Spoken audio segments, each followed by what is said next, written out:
présent. Que ton nom soit élevé, que son nom soit glorifié.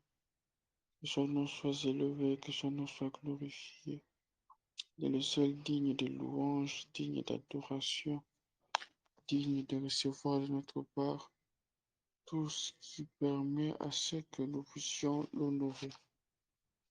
Alors de là où tu es, j'aimerais afin de pouvoir donner une brève pensée, que tu élèves son saint nom et que tu sois en train de lui dire merci. Élève ta voix, sois en train de prier au nom de Jésus.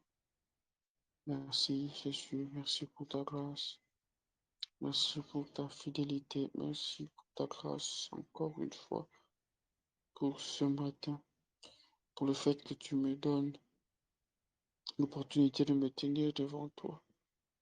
Merci Père éternel, merci pour ton feu. Merci Père éternel, merci pour ta grâce. Merci Père éternel, merci pour ton amour.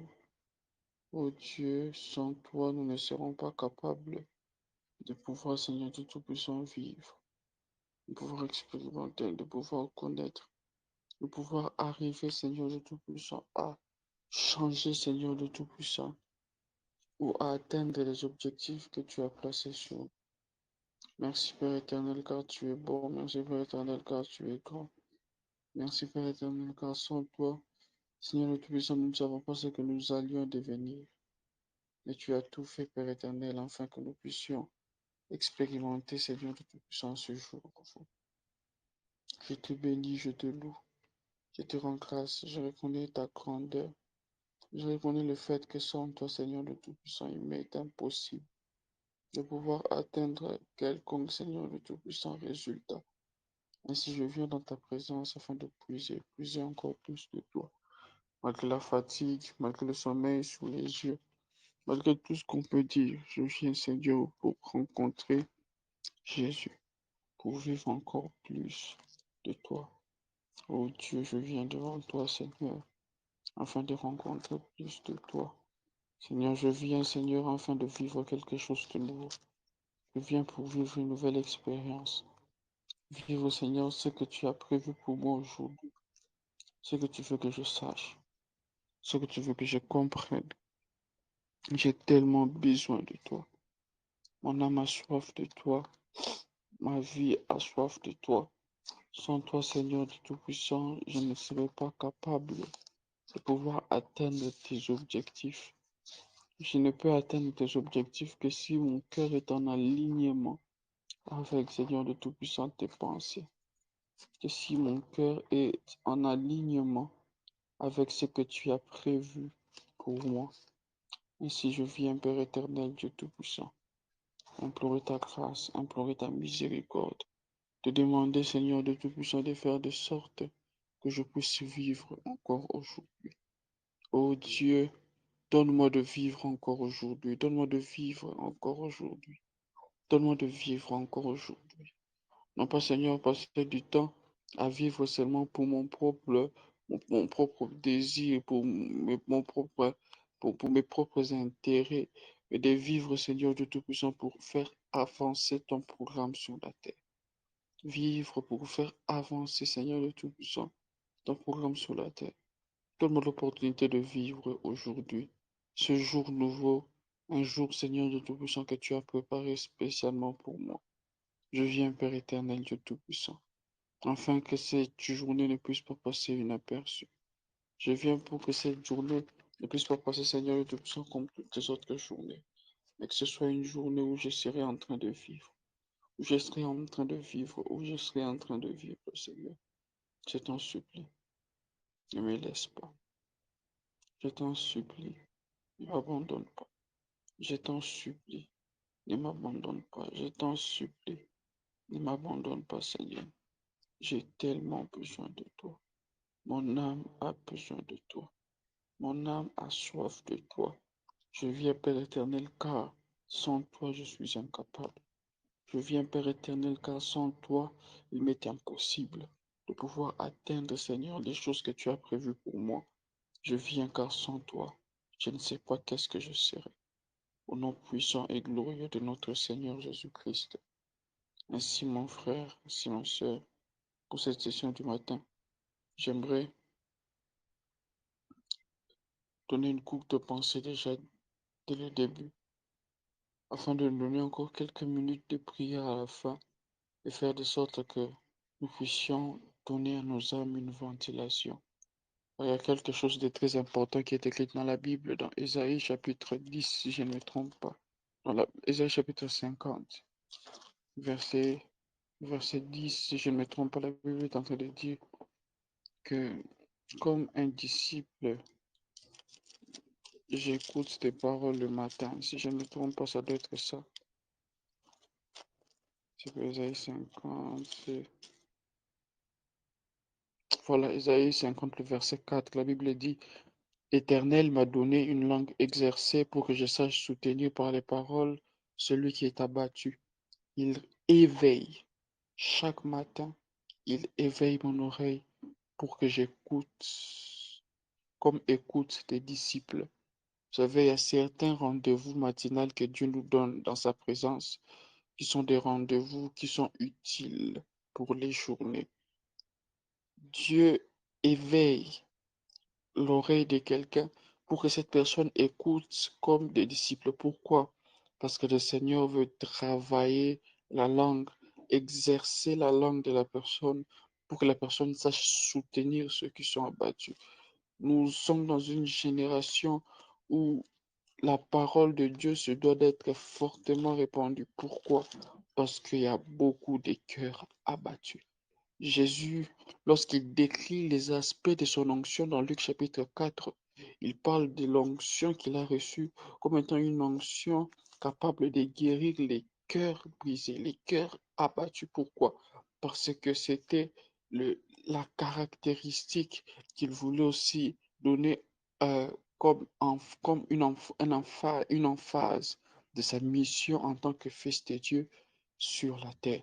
Et si nous devons être comme le Fils de Dieu, parce que j'ai dit tantôt que mes interventions seront des interventions qui seront en train de marcher en, dans l'objectif de nous préparer avant de nous amener pleinement dans mon intervention, mes interventions, dans ce qui concerne le thème.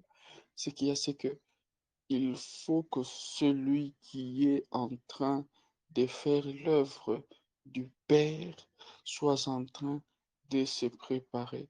Et lorsqu'il se prépare, il est en train de faire tout ce que Christ était en train de réaliser.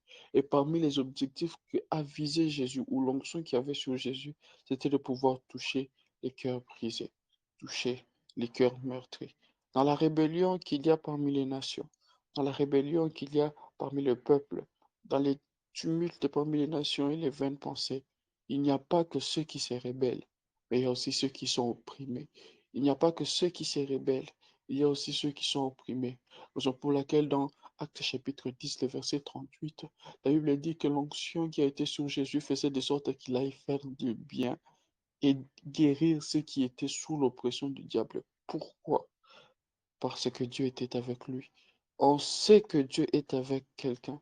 Nous reconnaissons la présence de Dieu dans la vie d'une personne, à ce que la personne est à mesure de pouvoir faire le bien, de pouvoir faire le bien, de pouvoir produire le bien, de pouvoir produire le bien. Alors j'aimerais que cette session du matin, que lorsque tu seras en train de l'écouter, lorsque tu seras en train de méditer, lorsque tu seras en train de réfléchir, que vos pensées ou votre pensée soit en train de marcher vers le fait que Dieu veut que vous puissiez soutenir un cœur abattu. Et aujourd'hui, mon thème ou mon sous-thème euh, de ce matin, c'est l'homme de Dieu, tout simplement. L'homme de Dieu. Tu es mon fils, je t'ai engendré aujourd'hui. Demande-moi, je te donnerai les nations pour héritage, les extrémités de la terre pour possession. Somme chapitre 2, le verset 7 et 8. Et Jean chapitre 1, le verset 7, si je ne me trompe pas, parle de quelqu'un très important qui s'appelle Jean-Baptiste. On commence par le verset 6, là, il dit, il y eut un homme envoyé de Dieu. Son nom était Jean. Il vint pour servir de témoin, pour rendre témoignage à la lumière, afin que tous croient par lui. Il n'était pas la lumière, mais il parut pour rendre témoignage à la lumière. Il était témoin, il servait pour des témoins, pour rendre témoignage à la lumière, afin que tous croient en lui. Et puis lorsque nous lisons Actes chapitre 1, le verset 8, la Bible dit que le Seigneur dit, excusez-moi, que le Seigneur dit à ses disciples, n'allez pas très loin, restez ici à Jérusalem. Pourquoi? Parce qu'il y a quelque chose qui doit se passer. Il dit, mais vous recevrez une puissance, le Saint-Esprit descendant sur vous, et vous serez mes témoins à Jérusalem, dans toute la Judée, dans la Samarie, jusqu'aux extrémités de la terre. On parle d'un homme qui a été témoin. On dit que cet homme venait de Dieu. Dans d'autres versions, dans les versions anglaises, on appelle man of God. He was a man of God, from God. His name was John. He brings witnesses.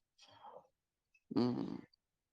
He came to serve as a witness, for bringing witnesses to the light, for that many will believe through him.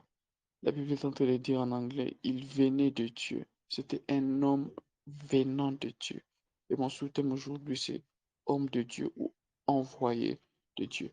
L'objectif qu'on est en train de chercher pendant ce moment de prière, c'est aussi faire de sorte que les personnes qui participent à ce moment deviennent des personnes capables, équipées pour venir envoyer par Dieu dans leur génération afin de conquérir les nations. Pourquoi est-ce que je suis en train de parler ainsi? Parce qu'il s'est fait que Dieu ne peut pas commettre l'erreur de donner les nations à quelqu'un qui n'est pas prêt.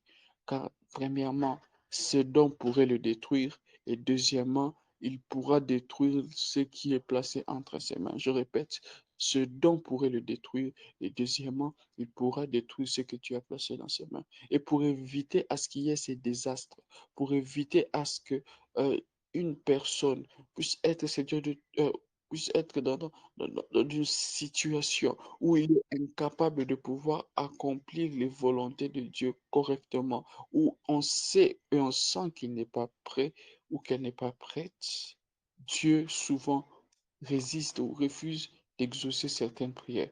Car il y a toujours trois sortes d'exaucement que Dieu nous donne quand on prie. Quand on prie, il nous dit oui. Quand on prie, il nous dit non. Quand on prie, il nous dit attends. Quand il nous dit oui, c'est qu'il y a ce que nous devons attendre où nous devons être dans une bonne position pour recevoir ce que nous attendons. Souvent, quand il dit oui, ça ressemble aussi au fait qu'il nous dit attends. Parce que entre la manifestation de l'exaucement et le temps où l'exaucement est arrivé, il faut qu'il y a un temps d'attente. La Bible parle de Daniel. Lorsque Daniel était en train de prier pour son peuple, selon les prophéties euh, il avait découverte dans le livre de Jérémie, ce qui s'est passé, quoi, c'est que lorsqu'il a commencé à prier, c'est 21 jours après que l'ange du Seigneur est venu avec la réponse. Et lorsque l'ange du Seigneur parle à Daniel, il dit à Daniel, Daniel, dès le jour où tu as prévu dans ton cœur de faire la prière à Dieu, j'avais déjà été envoyé. Mais il s'est fait qu'entre l'exaucement à ta prière et le moment où tu reçois cet exaucement-là, il y a eu il y a eu du temps, il y a eu du temps et il a donné les raisons pour lesquelles il y a eu ce temps-là. Et lorsque le Seigneur dit non, en réalité, il nous dit non, pas pour nous dire non dans le cadre qu'il ne va pas nous donner, mais il nous dit aussi non dans le cadre de nous dire attendre. Pourquoi? Parce qu'il faut que nous qui sommes en train de prier, pardon, soyons prêts maturer, à grandir. Raison pour laquelle j'ai mis de l'emphase pendant les jours précédents sur la croissance, sur la croissance, sur la croissance. On ne donne pas des choses importantes, bien que nous en ayons droit à une personne qui a une mentalité d'enfant, à une personne qui est un enfant, qui n'a pas un sens réprouvé de la responsabilité, qui n'est pas capable de gérer et de ne pas laisser la gestion ou la chose qu'elle gère le détruire ou de ne pas par sa gestion détruire ce que Dieu a placé entre ses mains. Donc, il faut toujours être très attentif par rapport à ça quant à la préparation. Et aujourd'hui, mon sous-thème, comme je le disais, c'est homme envoyé de Dieu ou homme de Dieu. Lorsqu'on parle d'homme de Dieu, mon objectif est aujourd'hui de pouvoir parler à quelqu'un en ce qui concerne la culture du royaume des cieux, en ce qui concerne la qualification d'homme de Dieu. Parce que nous nous sommes rendus compte que quand on parle d'homme de Dieu, la majorité des gens pensent que l'homme de Dieu, c'est seulement celui qui prêche sur la chair à des personnes qui sont assises. Donc, je vais nous dire c'est quoi être homme de Dieu. Mon deuxième objectif aujourd'hui, c'est faire de sorte que nous qui sommes des hommes de Dieu soyons en mesure d'entrer individuellement et collectivement dans le programme de Dieu pour notre génération. Je vais ajouter une pierre pour permettre à ce que nous puissions entrer individuellement, mais aussi collectivement au programme de Dieu dans notre génération. Pourquoi est-ce que je suis en train de dire cela? Parce que Dieu a un plan sur nos vies, sur nos vies. Et j'aime le fait que la Bible précise cela dans Jérémie chapitre 29. Il dit, je connais les projets que j'ai formés sur, pas pour vos vies, mais sur vos vies. Ça veut dire que vos vies sont en réalité des plateformes sur lesquelles mon agenda doit trouver expression sur la terre. Et Dieu parle ainsi de telle enseigne que nous puissions comprendre qu'il y a un agenda particulier pour chaque personne qui doit aussi être interconnecté pour faire de sorte que ces agendas particuliers puissent amener euh, une influence ou un résultat qui est aussi collectif. Ainsi, lorsque tu es homme de Dieu, tu dois savoir que ce que tu fais de petit participe à quelque chose de très grand que tu ne connais peut-être pas. La petite évangélisation que tu fais, la petite intercession que tu fais, ce petit moment que tu es en train de passer à méditer la parole de Dieu, tu ne sais pas ce que ça produit collectivement dans l'agenda de Dieu. Tu ne sais pas ce que ça produit collectivement dans l'agenda de Dieu. Tu ne sais pas ce que ça produit collectivement dans l'agenda de Dieu. Ainsi, j'aimerais que tu puisses te mettre à prier pendant quelques secondes avant que je ne continue. Que tu dis, Seigneur, rends-moi sensible. Seigneur, rends-moi sensible. Seigneur, rends-moi sensible à tes actions. Seigneur, rends-moi sensible, Seigneur, à ton plan. Seigneur, rends-moi sensible afin que je puisse savoir ce que tu m'appelles à faire dans cette génération. Seigneur, rends-moi sensible afin que je sache ce que je dois faire, Seigneur, de tout-puissant pour toi. Seigneur, aide-moi à devenir un véritable homme de Dieu. Aide-moi à maturer. Aide-moi à maturer. Aide-moi à maturer. Bela braskotoko parabashaya. Igle doskete mande libre akatuza. Mando brodo bosaka mande lebe talabahaya. Au nom puissant et glorieux de Jésus-Christ. Alléluia. Mon autre objectif aujourd'hui, c'est de nous faire comprendre que si nous sommes sauvés, nous ne sommes pas sauvés seulement pour être sauvés. Nous sommes sauvés pour être utiles entre les mains de Dieu. Ne pas vous dire que vous êtes sauvés pour être utile entre les mains de Dieu, c'est condamner les chrétiens à rester dans la position de naïveté et d'inaction, alors que Dieu les appelle à être des acteurs et non des spectateurs dans le programme qu'il a pour les nations. J'ai dit tantôt que Dieu avait trois programmes et il les a réalisés. J'ai aimé ce que l'homme de Dieu a eu à dire hier. Il a présenté l'Église comme étant une nation. Et Dieu a des programmes pour des nations. Premièrement, Dieu a des programmes pour des individus. Deux, Dieu a des programmes pour l'Église. Et troisièmement, trois, Dieu a des programmes pour les nations. Pourquoi? Parce que pour les individus, Dieu a eu à donner le Christ. La Bible dit dans Jean chapitre 3, le verset 16, que Dieu a tant aimé le monde, les gens qui sont dans le monde, qu'il a donné le Christ, il a donné son Fils unique, afin que quiconque, afin que chaque individu qui arriverait à croire en lui ne périsse point, mais qu'il ait la vie éternelle. Le don de Dieu, Jésus-Christ, a été donné pour le salut des hommes. Et lorsque Jésus vient sur la terre, il dit qu'au-delà du fait que Dieu m'a envoyé pour sauver les hommes, je viens pour bâtir une ecclésia. Je viens pour bâtir une église. Là, c'est le deuxième plan de Dieu par rapport à son agenda dans le monde. Il vient pour bâtir une église. Pourquoi? Parce qu'au travers de l'église, il sera en train de continuer le travail qu'il a eu à commencer lorsque Dieu lui a envoyé pour les personnes. Et ce qui se passe, c'est quoi? Lorsqu'il prend l'église et qu'il envoie l'église continuer son travail, il dit, vous qui êtes dans l'église, vous avez désormais le devoir de pouvoir conquérir le monde. Ça, c'est le deuxième point le programme de Dieu, passer par l'Église, son corps, pour conquérir le monde. Et le troisième programme, c'est le programme de Dieu pour l'Église. Ce programme de Dieu pour l'Église fait de sorte que Christ a fait des dons à l'Église. Et ces dons sont les apôtres, les prophètes, les pasteurs, les évangélistes, les docteurs, ceux qui exercent le ministère en vue d'équiper et de préparer les saints. Quand on parle de ça, les personnes consacrées par Dieu, les personnes que Christ a sauvées dans l'œuvre de leur propre ministère.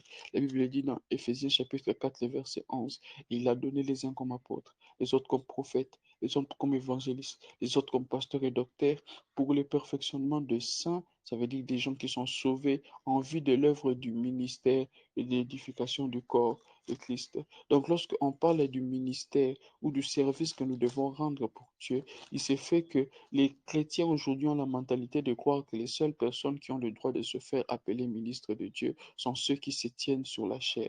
Celui qui est appelé homme de Dieu, parce qu'un homme de Dieu, c'est un serviteur de Dieu, c'est un ministre de Dieu, ce n'est pas seulement celui qui se tient sur la chair, c'est toute personne que Dieu a sauvée et qu'il a placée à l'église, soit pour pouvoir perfectionner ceux qui ont une œuvre de ministère en dehors de l'Église, soit pour recevoir des enseignements, l'équipement pour l'œuvre du ministère en dehors de l'Église. Parce que Dieu a un plan au travers de l'Église par rapport aux nations. Un homme de Dieu n'est pas toujours un prédicateur ou n'est pas seulement un prédicateur reconnu à l'Église sur la chair. Un homme de Dieu, il va plus que ça. Un homme de Dieu est d'abord reconnu par le fait en Christ qu'il est né de Dieu, qu'il provient de Dieu, naître de Dieu ou engendré par Dieu, comme on l'a dit. Ça veut dire que c'est une personne affichée par Dieu pour une mission parmi les nations. Dieu ne donne pas naissance aux gens ou il ne permet pas que les gens deviennent enfants de Dieu juste pour le plaisir de le devenir. Il fait des actes que les hommes deviennent enfants de Dieu après avoir perdu ces droits-là, afin de pouvoir passer par eux et faire de sorte que le monde les connaisse davantage, car la création attend avec un ardent désir la révélation des fils de Dieu. La deuxième des choses, lorsqu'on parle d'un homme de Dieu ou d'un homme qui vient de Dieu, ça veut dire que c'est une personne qui porte les dimensions de Dieu. C'est un homme qui porte les dimensions de Dieu. Un homme qui porte les révélations de Dieu, les gloires de Dieu. Vous aurez l'impression que je suis en train de me répéter par rapport à ce que j'ai dit tantôt. Mais il faut que je revienne dessus car cela est très important. Tant que ça n'entrera pas dans notre tête, tant que ça ne rentrera pas dans notre cœur, tant que ça ne deviendra pas notre façon de penser, on continuera de le répéter jusqu'à ce que ça puisse devenir quelque chose qui tique notre attention et que ça devienne l'objet ou l'objectif qui nous pousse à avancer dans l'œuvre de Dieu. Car comme je l'ai dit tantôt, nous sommes tous ministres de Dieu. Nous sommes tous serviteurs de Dieu. En tant qu'enfants de Dieu, nous sommes tous euh, qualifiés pour être appelés envoyés de Dieu, hommes envoyés de Dieu, femmes envoyées de Dieu. Et quand on parle de l'homme de Dieu, ça veut dire aussi que c'est celui qui vient de la part de Dieu, qui a une mission et une autorité pour cela, qui a une mission et qui a une autorité pour cela. Je répète, qui a une mission et qui a une autorité pour cela. Voici quelques signes qui prouvent que quelqu'un est vraiment homme de Dieu. Quand on parle de quelqu'un qui est homme de Dieu dans sa dimension du fait qu'il vient de la part de Dieu, on voit dans son cœur les marques d'un cri qui veut que la volonté de Dieu trouve expression partout où il est. La soif de son cœur, c'est de faire de sorte que peu importe ce qu'il fait, peu importe avec qui il est, peu importe où il est, que la volonté de Dieu soit en train de s'accomplir. Si la volonté de Dieu ne peut pas s'accomplir au travers de la vie de quelqu'un d'autre, il fait de tout son possible pour que cette volonté trouve expression au travers de sa vie, pour que cette volonté trouve expression au travers de sa vie. Raison pour laquelle, lorsque on voit dans l'Ancien Testament les histoires des hommes de Dieu, on ne parle des hommes de Dieu dans l'Ancien Testament que dans l'optique en majorité des personnes qui, lorsqu'ils se présentent devant les hommes, ils ne se présentent pas devant les hommes pour entretenir des relations sociales comme la culture du monde veut qu'ils l'entretiennent. Ils viennent pour imposer la culture de Dieu. D'autres venaient pour prophétiser. D'autres est venu pour amener un gouvernement. D'autres faisaient la guerre. Pourquoi?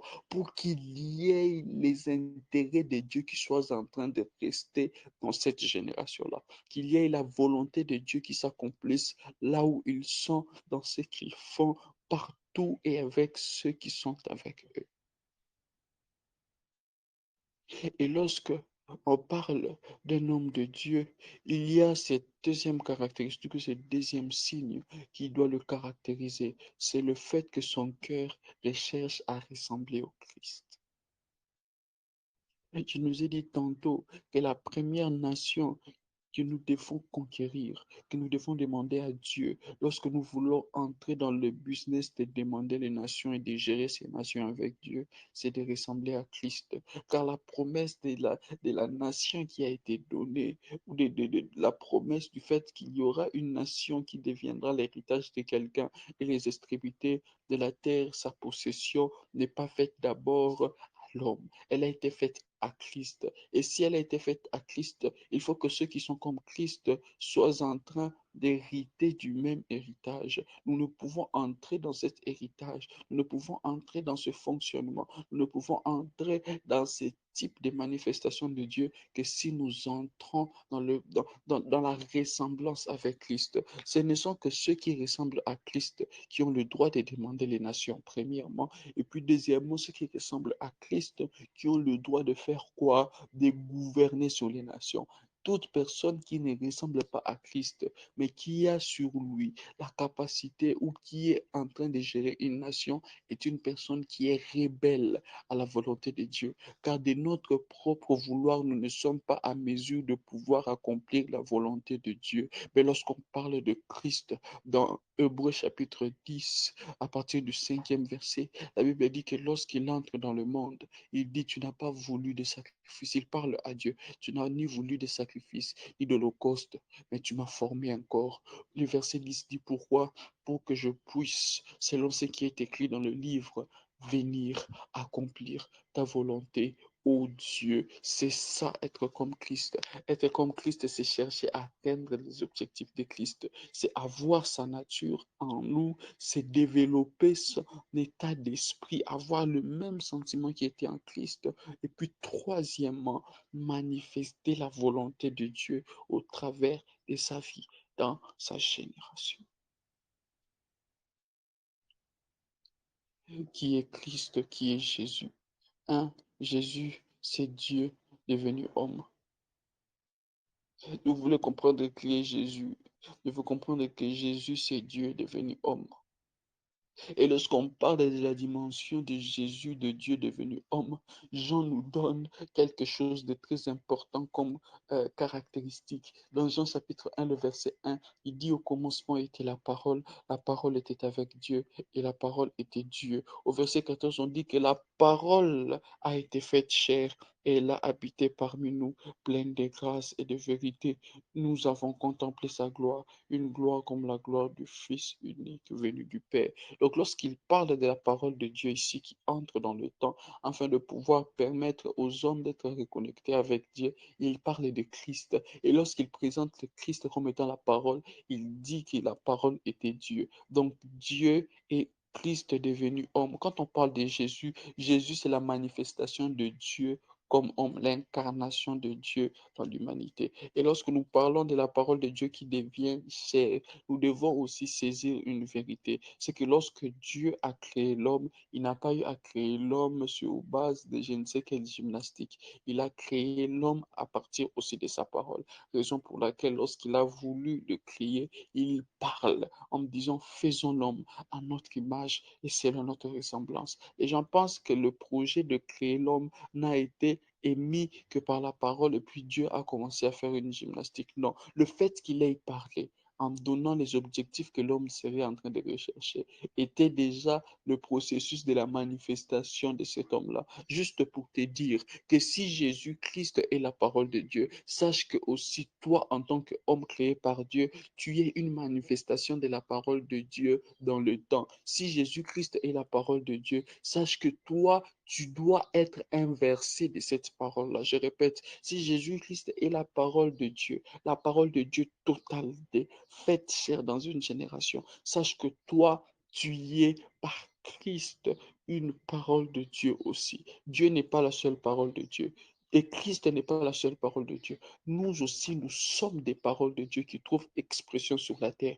Il y a des gens qui sont dans des problèmes dans leur famille. Il y a des gens qui sont dans des problèmes dans leur maison. Il y a des gens qui ont des problèmes graves dans tout ce qu'ils sont en train de faire, mais ils n'arrivent pas à pouvoir atteindre les choses que Dieu a prévues pour eux. Pourquoi? Parce qu'ils sont opprimés. Et la Bible dit que dans leur détresse, ils crièrent à l'Éternel. L'Éternel envoya sa parole et les guérit. Et c'est que les gens pensent ou croient qu'en envoyant sa parole, Dieu a dit une parole prophétique par un prophète pour cette famille ou pour cette terre ou pour ce peuple-là. Non, ça ne veut pas seulement dire ça. Ça veut dire que Dieu a eu à parler et un homme a été créé. Et cet homme est venu dans cette famille. Cet homme est venu dans cette nation-là. Je veux que tu puisses prendre dans ta tête le mindset, l'état d'esprit de te dire que je ne suis pas un homme normal. Je suis comme Jésus. Je suis une parole de Dieu qui trouve expression, qui vient pour accomplir la volonté de Dieu et amener la délivrance,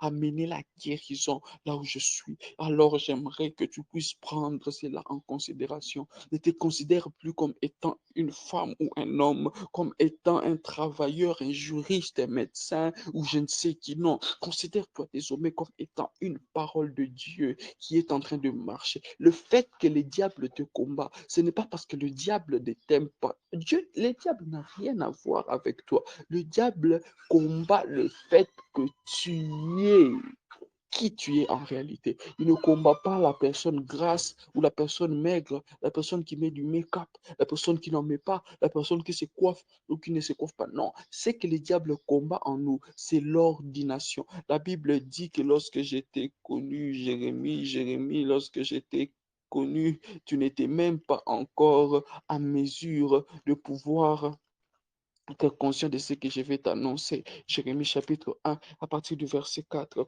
La parole de l'Éternel me fut adressée en ces mots. Lorsque j'étais formé dans le ventre de la mère, moi je te connaissais. Avant que tu ne sois sorti de son sein, moi je t'avais consacré, je t'avais établi prophète des nations. La consécration réside dans le fait que Dieu a parlé et nous sommes venus en tant que cette parole-là s'accomplir sur la terre. Dieu n'a pas des paroles seulement sang, il a des paroles esprit et vivant. Et ces paroles esprit et vivant, c'est aussi toi. Ce n'est pas seulement des esprits et des vies dans le monde spirituel qui marchent, mais c'est aussi des corps faits chair afin de pouvoir manifester sa volonté. Il nous a créés pour être cette technologie par laquelle il passera aussi pour amener la délivrance. Et tu dois marcher avec cette mindset.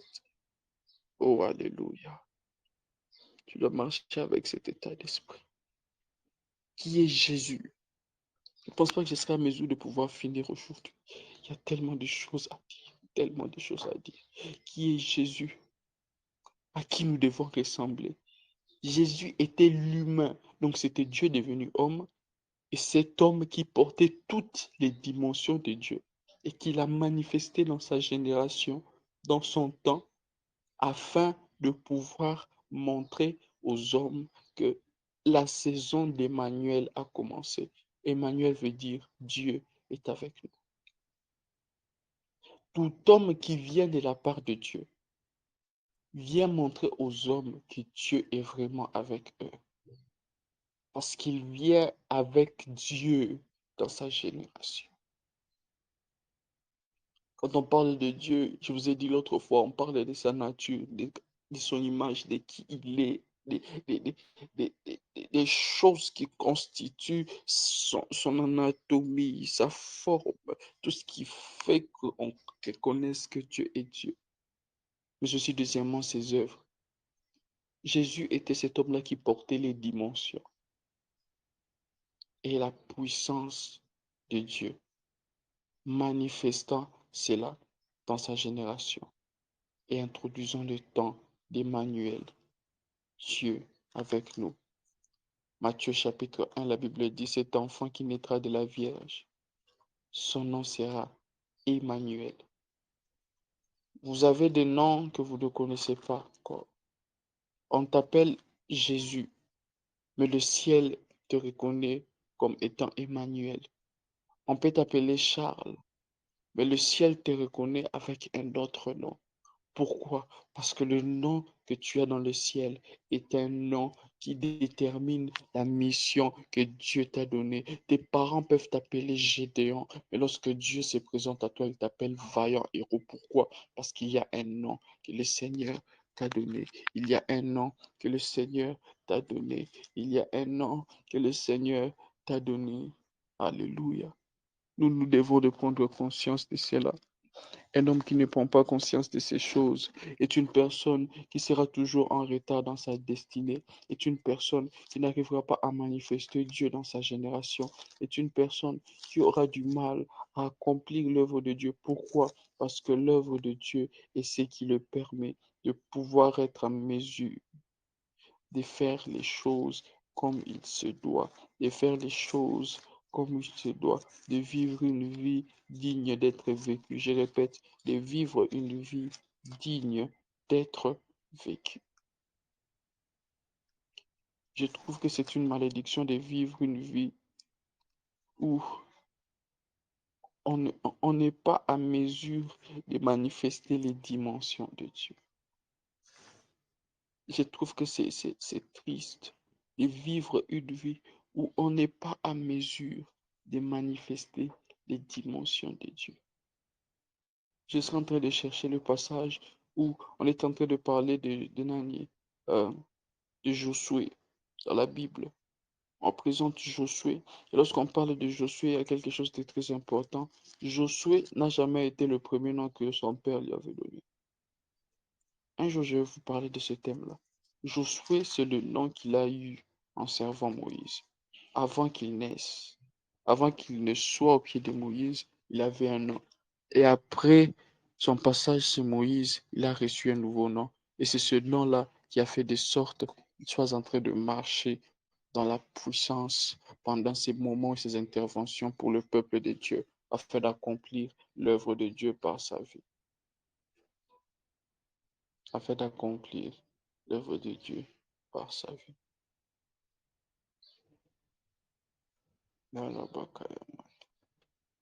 Alors, j'aimerais nous donner quelques vérités sur l'homme de Dieu. Alléluia. C'est qui un homme de Dieu? C'est qui un homme de Dieu? Permettez-moi quelques secondes de faire un mouvement pour empêcher qu'un bruit ne vienne nous déranger. Un mouvement pour empêcher qu'un bruit vienne nous déranger. Et je continue pour nous dire quelques vérités sur l'homme de Dieu.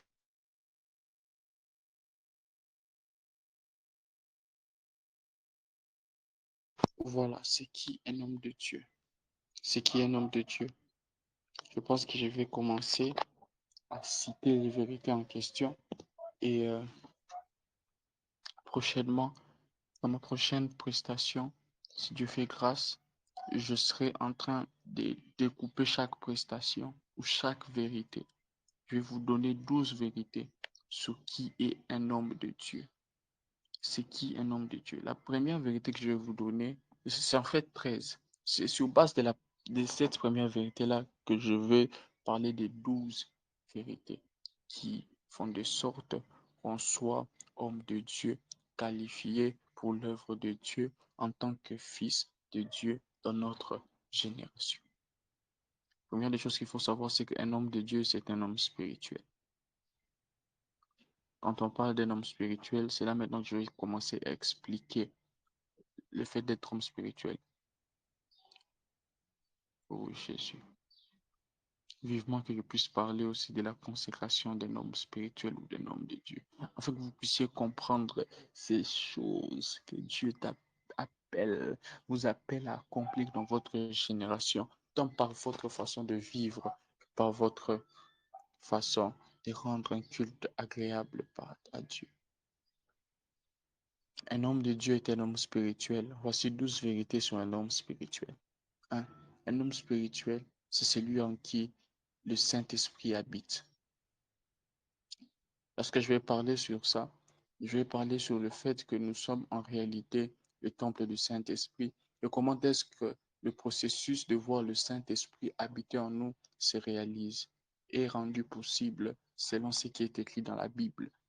Nous allons aussi comprendre un peu, ou nous allons entrer en profondeur sur les implications de ce que cela exige, ou les implications du fait que le Saint-Esprit habite dans une personne. Un homme spirituel, deuxièmement, c'est un homme qui est reconnu par le fait qu'il vit par l'esprit et non par la chair. Parce que et l'esprit et la chair, ce sont deux natures dans l'homme. Et ces natures sont de nature spirituelle. Et on reconnaît un homme spirituel selon Dieu dans le fait qu'il ne vit pas selon la chair, mais qu'il vit selon l'esprit. Nous allons en parler en long et en large. Nous allons entrer en profondeur. Je pense demain matin, si je ne me trompe pas, si je ne suis pas me tromper par rapport au programme, nous allons en parler en long et en large. Un homme spirituel doit être celui qui est en qui le Saint-Esprit habite, c'est celui qui vit par l'esprit, non par la chair. Troisièmement, un homme spirituel ou un homme de Dieu, c'est celui qui diffuse par sa vie les fruits de l'esprit. On ne reconnaît pas un homme spirituel ou un homme de Dieu par le fait qu'il est capable de froncer les sourcils pendant sa prière. Ou pendant qu'il prie, il bouge sa tête en train de faire non. Vous les reconnaîtrez par leurs fruits. On reconnaît un homme spirituel ou un homme de Dieu, non pas par le fait qu'il s'habille avec une colle pastorale ou qu'il porte des chemises à 4 poches. Non. On ne reconnaît pas un homme de Dieu par le fait qu'il porte une soutane en montant sur la montagne. Non. Un homme de Dieu est reconnu aussi et surtout par le fait qu'il diffuse l'atmosphère du fruit de l'esprit autour de lui. Quand on parle de fruit de l'esprit, il faut lire Galates chapitre 5, le verset 22. Vous allez comprendre mieux. Et je vais encore en parler en profondeur demain matin. Un homme spirituel ou un homme de Dieu est un homme qui est renouvelé dans son intelligence. Et ce renouvellement dans l'intelligence se manifeste par le fait qu'il n'a pas d'opinion personnelle sur un sujet, si ce n'est ce que Dieu veut sur le sujet ou la situation en question. Lorsque tu parles avec un homme et que tu te rends compte qu'il y a beaucoup de lui dans les choses qu'il est en train de dire, que ce soit dans les conseils, que ce soit dans ses opinions, que ce soit dans quoi qu'il est en train de faire, veillez savoir qu'il y a un problème avec cet homme-là. Il est un homme selon lui, il n'est pas un homme selon Dieu. Et un homme de Dieu ou un homme spirituel, c'est une personne qui a même pris ses opinions et l'a soumis, l'a sacrifié sur l'autel de Dieu, afin que les opinions de Dieu soient en train de se manifester dans sa vie, dans sa génération. Nous allons encore en parler. Un homme de Dieu, c'est celui qui s'adonne au discernement. Vous reconnaîtrez un homme de Dieu par le fait qu'il est capable de discerner. Parce que le diable vient aussi déguisé en ange de lumière avec ses propositions. Le diable peut venir te donner ou te proposer quelque chose de légitime. Mais si déjà ça vient de la bouche du diable, fais attention. Car ce qui est légitime peut, par sa bouche, être quelque chose qui te détruira. Un homme de Dieu, c'est celui qui s'adonne au discernement. Je vais vous parler de Jésus qui a été tenté. Jésus avait faim. Le diable vient lui proposer une solution pour manger. Jésus ne mange pas. Et la Bible ne dit pas qu'après avoir dit non, Jésus arrêta d'avoir faim. Non, Jésus avait toujours faim. Mais il a refusé de manger. Pourquoi? Parce qu'il avait discerné la volonté du diable. Et a refusé d'accomplir la volonté du diable afin de rester en alignement avec le fait qu'il est en train de marcher en réalité sous les instructions de l'esprit et non les propositions du diable. On va en parler. Sixièmement, un homme spirituel ou un homme de Dieu, c'est celui qui vit premièrement pour servir Dieu consciemment. Ce n'est pas quelqu'un qui vit pour servir Dieu les dimanches et pendant les programmes de culte de l'Église. Un homme de Dieu ou un homme spirituel, un enfant de Dieu, normalement, c'est quelqu'un qui marche avec la conscience du fait que partout où je suis, avec qui je suis, quoi que je fasse, je sers d'abord Dieu. Je vis pour le servir, je vis pour amener sa volonté dans ma génération. Ce qui tue les chrétiens aujourd'hui, c'est le fait qu'ils sont incapables de pouvoir sustain that mindset dans leur tête. Ils ne sont pas capables de rester avec cette vérité, cet état d'esprit dans leur tête. Même quand ils étudient pour eux, ils vivent pour eux, ils font ce qu'ils font pour eux, alors que leur vie doit normalement être premièrement une vie qui sert à servir Dieu. Et de cette vie-là, Dieu fera tout pour subvenir à leurs besoins simple, efficace, mais que nous ne faisons pas. Septième des choses, un homme de Dieu, un homme spirituel, c'est quelqu'un qui est reconnu par le fait que c'est un porteur des paroles révélées de Dieu. Quand je parle des paroles révélées de Dieu, je parle des paroles prophétiques. Et je vais vous parler sur le prophétique. Ce n'est pas quelque chose de très compliqué. Le prophétique, c'est au fait la capacité de révéler, surtout pour nous les chrétiens, la capacité de révéler le cœur de Dieu, mais aussi d'être à mesure de pouvoir révéler aux hommes leur cœur afin de pouvoir créer en eux les réactions qui les pousseront à rentrer vers Dieu. Simplement. Je vous ai défini le prophétique de manière simple. Et tout homme de Dieu, tout enfant de Dieu est appelé à marcher dans cette dimension prophétique, d'être des porteurs des paroles de Dieu, des paroles révélant Dieu, des paroles révélées de Dieu. Quand je dis révélant Dieu, ce n'est pas seulement des paroles qu'ils ont lues dans la Bible, mais ce sont des paroles que Dieu leur a données afin que lorsqu'on les rencontrera, on soit en mesure de les rencontrer et de rencontrer ces paroles en question. Un homme spirituel ou un homme de Dieu est reconnu par le fait qu'il est une personne qui s'exerce à l'humilité à cause de sa conscience et de sa dépendance totale à Dieu. Ce n'est pas quelqu'un d'imbu de lui-même, c'est quelqu'un qui, lorsque vous voyez, vous n'allez pas douter de son humilité. Même s'il joue un scénario, vous sentirez que ce qu'il fait, ce n'est pas lui. Et quand vous lui direz que ce qu'il fait, ce n'est pas correct, il aura la rapidité de se repentir. Pourquoi? Parce que son cœur appartient à Dieu. Il est conscient qu'il dépend totalement de Dieu. Et l'une des choses qui marque le fait qu'un homme a conscience du fait qu'il appartient à Dieu, c'est sa capacité à être dépendant et à manifester l'humilité. Il exerce son cœur à l'humilité. Il exerce son cœur à l'humilité. Alléluia. Alléluia. Merci Jésus pour ta grâce, pour le fait que ton sang parle, qu'il purifie, qu'il sanctifie. Neuvième vérité, un homme de Dieu, un homme spirituel, c'est celui qui s'adonne à la justice et à la sanctification. C'est celui qui s'adonne à la justice et à la sanctification. Nous en parlerons en temps et en large. Dixième vérité, un homme de Dieu, c'est celui qui mène une vie d'amour, des manifestations de l'amour de Dieu, car l'amour de Dieu, c'est la nature de Dieu. Un homme de Dieu, c'est celui qui mène une vie d'amour. Un homme de Dieu, c'est celui qui mène une vie d'amour, des manifestations de l'amour de Dieu, car l'amour de Dieu est la nature de Dieu. Oh, un homme de Dieu, je prie que vous deveniez vraiment des hommes de Dieu. 11. Un homme de Dieu reconnu par le fait que c'est un homme dévoué à l'activité de la prière. C'est dans la prière qu'on est transformé. Tu ne peux pas être homme de Dieu par ta propre volonté. Tu te dois d'atteindre un niveau de volonté qui est supérieur à ta volonté, qui soit en train de soutenir, d'être une base, de sponsoriser ta bonne volonté. Et ce niveau d'énergie, on l'acquiert que dans la prière.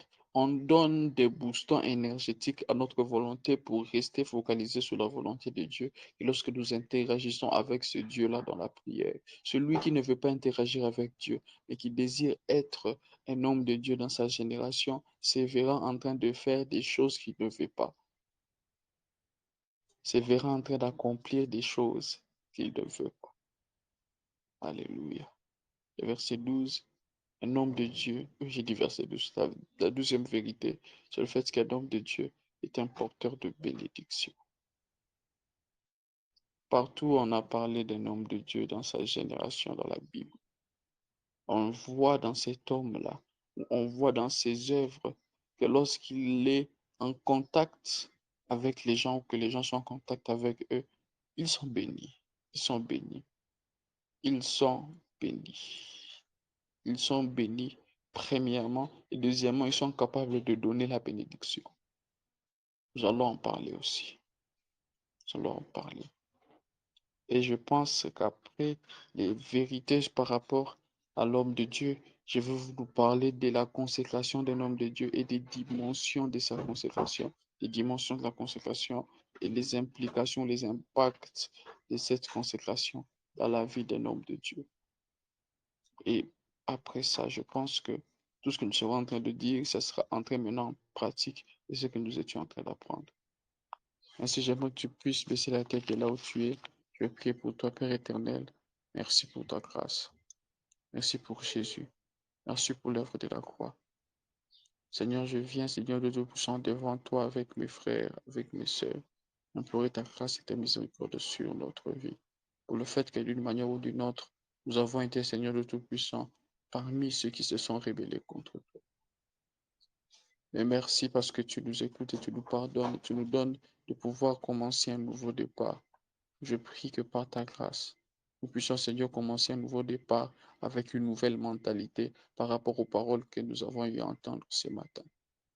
Que ces paroles servent à édifier quelqu'un, que ces paroles servent à transformer la vie de quelqu'un. Ces paroles servent, Seigneur de Tout-Puissant, à donner une mise à jour, une ventilation dans l'âme de quelqu'un, afin que la personne puisse cesser d'être une personne qui est spectatrice de sa propre vie et qu'elle entre dans l'action pour l'œuvre de Dieu, dans l'action pour accomplir le plan de Dieu, dans l'action pour amener Dieu dans sa génération.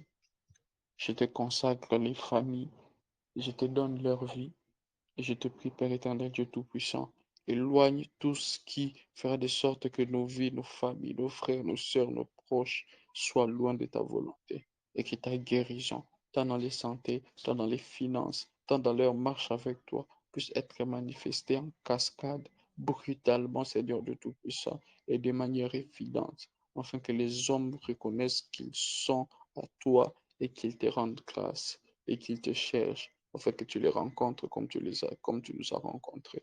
Rencontre-les au travers des œuvres que tu seras en train d'occasionner dans notre vie. Et donne-nous l'humilité de pouvoir les publier et de pouvoir te rendre grâce. Pour que l'honneur et la louange ne reviennent qu'à toi, au nom puissant et glorieux de notre Seigneur Jésus-Christ. Nous avons ainsi prié et nous disons gloire et louange à toi, Seigneur Jésus-Christ. Alléluia. Amen. Que Dieu vous bénisse et on se retrouve ce soir pour l'intervention avec l'homme de Dieu, Christ Mpongo, qui continuera ce qu'il avait commencé à bâtir hier. Et je crois que Dieu ne manquera pas de bénir quelqu'un pendant l'intervention de ce soir. Que Dieu nous bénisse et passe une excellente journée. Pardon.